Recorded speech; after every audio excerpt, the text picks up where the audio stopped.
Moi, je voudrais dire quelque chose à propos de toutes les interventions qui ont été faites jusqu'ici et qui est en rapport avec la question de l'indépendance politique.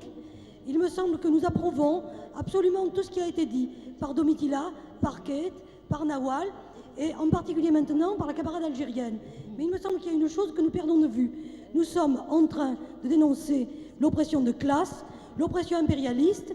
Nous dénonçons même la misogynie primaire, la misogynie infantile, la misogynie qu'on ne pourrait pas dire antéédipienne ou prégénitale, mais il me semble que nous enfermons tout ça à l'intérieur de quelque chose qui serait juste et qui serait un État juste ou bien une lutte de classe qui ne poserait pas la spécificité de notre lutte, c'est-à-dire qu'il y aurait une misogynie juste.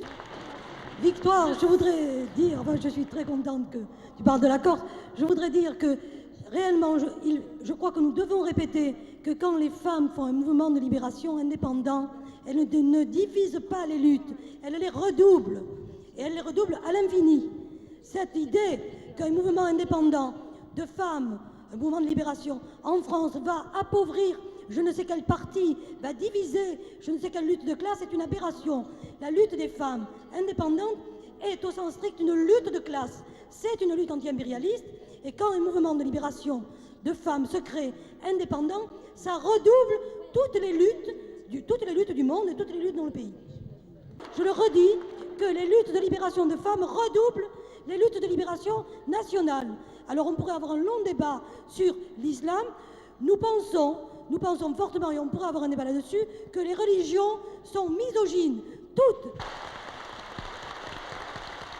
Les religions sont misogynes, l'Édipe est misogyne. Qu'il y ait aujourd'hui un mode d'intégration, de maturation des pays ou des personnes qui tendent à en saisir quelque chose, c'est une articulation importante, mais nous ne devons pas perdre de vue qu'il y a une misogynie infantile, prégénitale, je vous l'ai dit, et une misogynie adulte, édipienne, théologique, et c'est la plus sournoise, parce que souvent elle nous est promise, elle nous est présentée comme une émancipation, comme un progrès, comme une avancée, et nous passons de l'oppression des femmes à la suppression des femmes dans un système édipien, théologique, religieux. Voilà.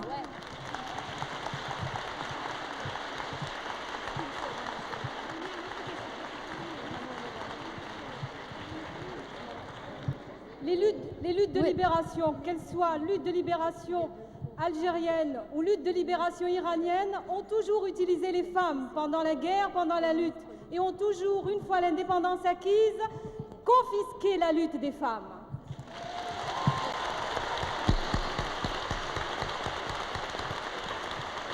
Mais c'est logique, c'est tout à fait logique, puisque cette indépendance tendait à donner au peuple qui se libérait un statut paternel, ce que les femmes ont à dépasser par leur lutte de libération. Encore une fois, nous sommes solidaires de ces luttes de libération, nous sommes au-delà. La société des femmes, ou l'histoire dans laquelle les femmes entrent, est une société hétérogène, hétérosexuée, post-édipienne et post-paternelle.